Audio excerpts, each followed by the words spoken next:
Assalamualaikum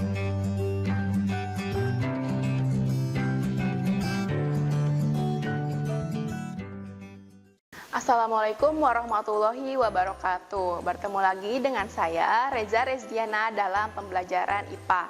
Hari ini kita akan membahas mengenai materi kelas 8 mengenai sistem peredaran darah pada manusia.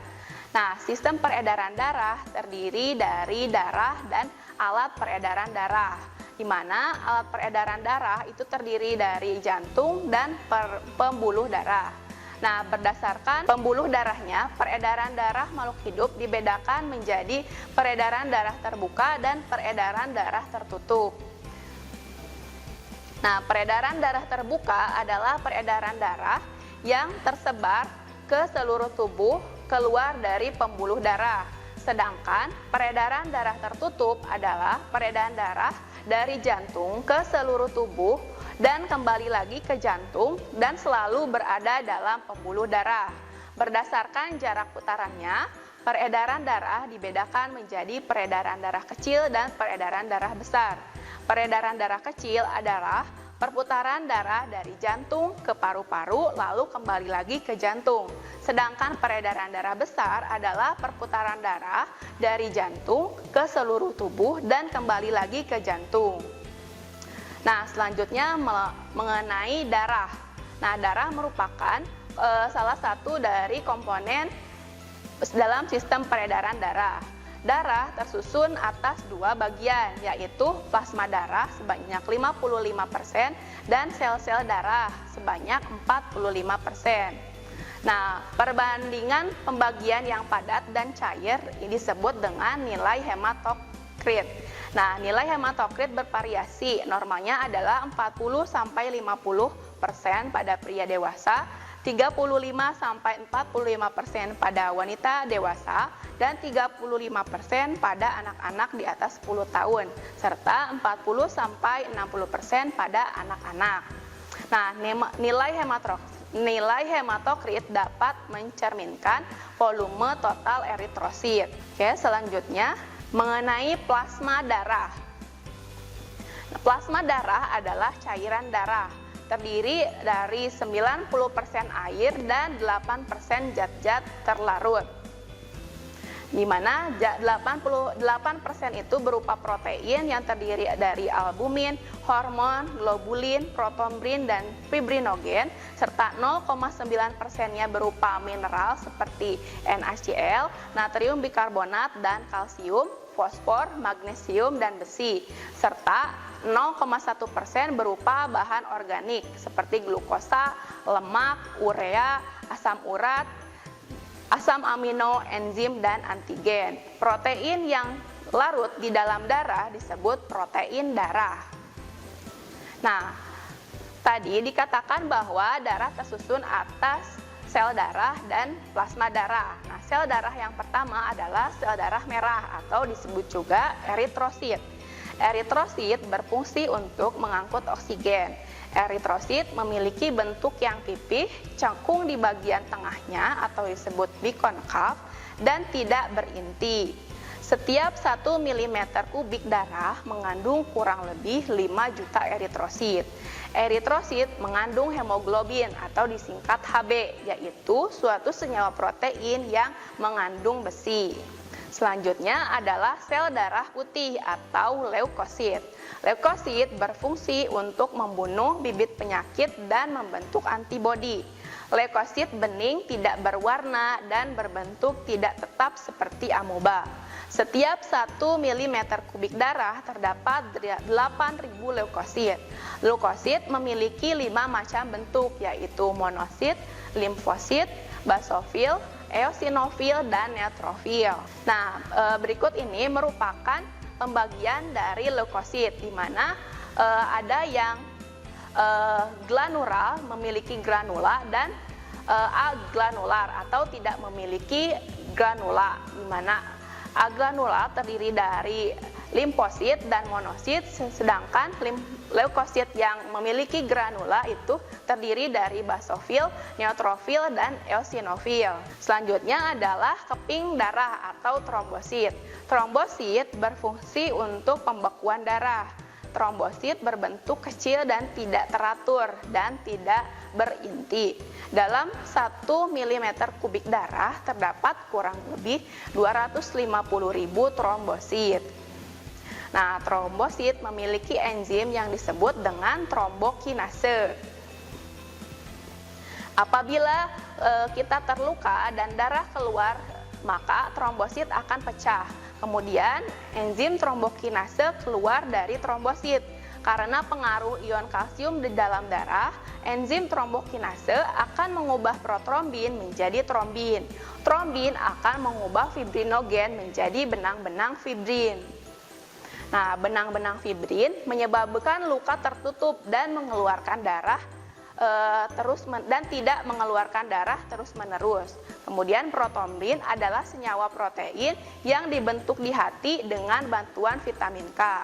Nah, berikut ini merupakan tabel perbandingan eritrosit, leukosit, dan trombosit. Berdasarkan faktor tempat produksinya, sel darah merah diproduksi di sumsum tulang, sedangkan leukosit diproduksi di sumsum tulang dan buku limfa. Keping darah juga diproduksi di sumsum tulang. Dari segi jumlahnya, eritrosit berjumlah 5 juta per milimeter kubik, sel darah putih berjumlah 7.000 per milimeter kubik, dan keping darah atau trombosit berjumlah 250.000 per milimeter kubik. Ukurannya, untuk eritrosit merupakan ukuran yang paling besar, yaitu 7,5 mikrometer. Kemudian leukosit 5,9 mikrometer. Keping darah yaitu ukuran yang paling kecil 2-4 mikrometer. Bentuknya, untuk eritrosit berbentuk cakram bikonkav. Untuk sel darah putih dan keping darah bentuknya tidak beraturan. Dari segi strukturnya, eritrosit itu tidak memiliki nukleus dan mempunyai hemoglobin. Sedangkan sel darah putih mempunyai nukleus dan tanpa hemoglobin. Sama halnya seperti keping darah yang tanpa nukleus dan tanpa hemoglobin. Nah, berdasarkan fungsinya, sel darah merah atau eritrosit berfungsi untuk membawa oksigen dari paru-paru ke seluruh bagian tubuh yang membutuhkan. Sedangkan sel darah putih berfungsi untuk fagosit makanan atau kuman. Jadi berfungsi untuk pertahanan, sistem pertahanan atau antibodi. Sedangkan untuk trombosit berfungsi untuk pembekuan darah. Nah, fungsi darah secara umum. Nah, darah merupakan sebagai alat pengangkut atau alat transportasi tubuh, di mana eritrosit berfungsi sebagai pengangkut oksigen dari paru-paru ke jantung dan seluruh tubuh, sedangkan plasma darah berfungsi untuk mengangkut sari-sari makanan dari usus ke hati kemudian ke seluruh tubuh, mengangkut karbon dioksida dari jaringan tubuh ke paru-paru, serta mengangkut urea dari hati ke ginjal dan dikeluarkan. Kemudian mengangkut hormon dari kelenjar hormon ke seluruh tubuh, dan leukosit berfungsi untuk membunuh bibit penyakit. Trombosit berfungsi untuk pembekuan darah, serta darah juga berfungsi untuk menjaga kestabilan suhu tubuh manusia. Selanjutnya, mengenai alat peredaran darah. Nah, alat peredaran darah yang pertama adalah jantung. Jantung manusia terdiri dari 4 ruang, yaitu terdiri dari bilik kanan, bilik kiri, serambi kanan, dan serambi kiri. Nah, jantung terletak di dalam rongga dada sebelah kiri dan berukuran sebesar kepalan tangan dan sifatnya berongga. Ya, selanjutnya mengenai selaput yang menyelubungi jantung yang disebut dengan perikardium. Nah, ini merupakan contoh dari gambar bagaimana sistem peredaran darah pada tubuh kita, di mana jantung akan memompa darah dan kemudian akan dilanjutkan oleh saluran atau saluran-saluran peredaran darah. Nah, pembuluh darah. Pembuluh darah dibedakan menjadi dua, yaitu pembuluh nadi atau disebut dengan arteri dan pembuluh balik atau vena. Arteri dan vena dihubungkan oleh pembuluh kapiler. Tekanan darah merupakan tanda kekuatan jantung memompa darah dan tanda dari kesehatan seseorang. Yang selanjutnya adalah pembuluh nadi atau arteri. Arteri adalah pembuluh darah yang membawa darah keluar dari jantung. Arteri mengalirkan darah yang mengandung banyak oksigen. Arteri terletak agak ke dalam bersembunyi dari permukaan tubuh. Nah, dinding arteri kuat dan elastis serta keluar dari bilik kiri jantung. Arteri yang keluar dari bilik kiri jantung disebut dengan aorta yang merupakan arteri terbesar di dalam tubuh. Aorta akan mengalirkan darah yang kaya oksigen ke seluruh tubuh. Selanjutnya adalah pembuluh balik atau disebut dengan vena. Vena adalah pembuluh yang membawa darah menuju ke jantung. Vena terletak di dekat permukaan tubuh dan tampak kebiru-biruan. Vena memiliki dinding pembuluh yang tipis dan tidak elastis. Pembuluh vena mempunyai katup sepanjang pembuluh yang berfungsi agar darah tetap mengalir ke satu arah menuju jantung. Nah, selanjutnya adalah pembuluh kapiler. Pembuluh kapiler hanya tersusun atas satu lapis sel endotelium yang sangat tipis dan berfungsi untuk pertukaran zat. Jumlah pembuluh kapiler sangat banyak dan jumlah luas permukaannya mencapai 600 meter persegi.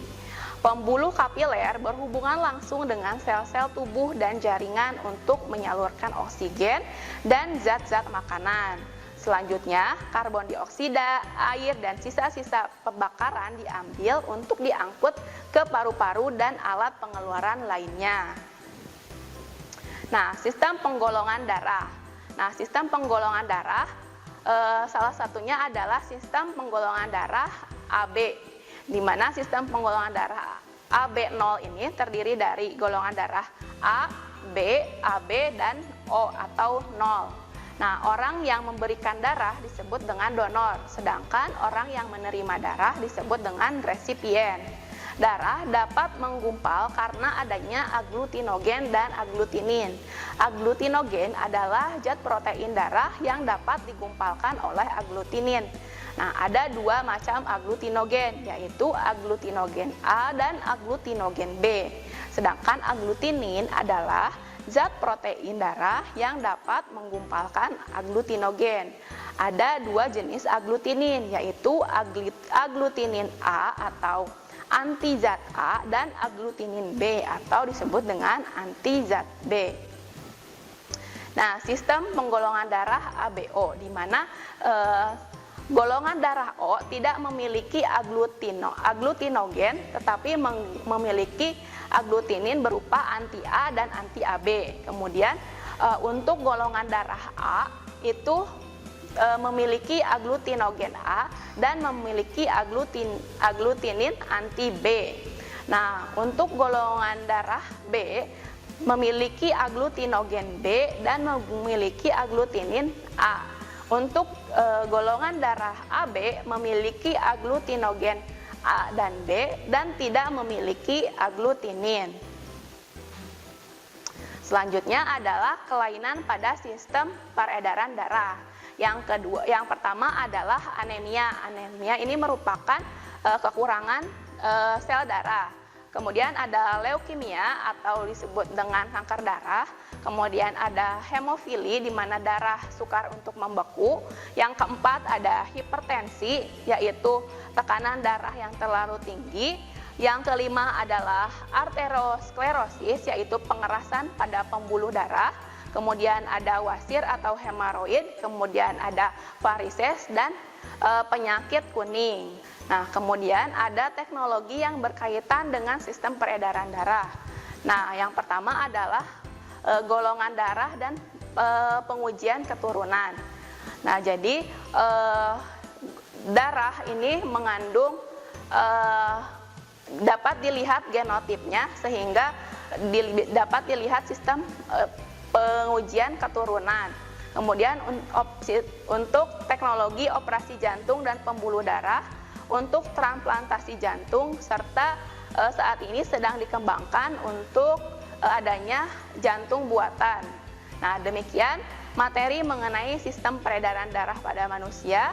Terima kasih atas perhatiannya. Wassalamualaikum warahmatullahi wabarakatuh. Kunjungi sosial media lainnya seperti website kami di pkbmalkata.com, Facebook PKB Malkata Mananjaya, Instagram PKB Malkata _official. Dan terima kasih telah klik video ini. Jangan lupa like, comment, share, and subscribe untuk menunjukkan dukungan kamu terhadap channel ini. Enjoy the video, PKB Malkata.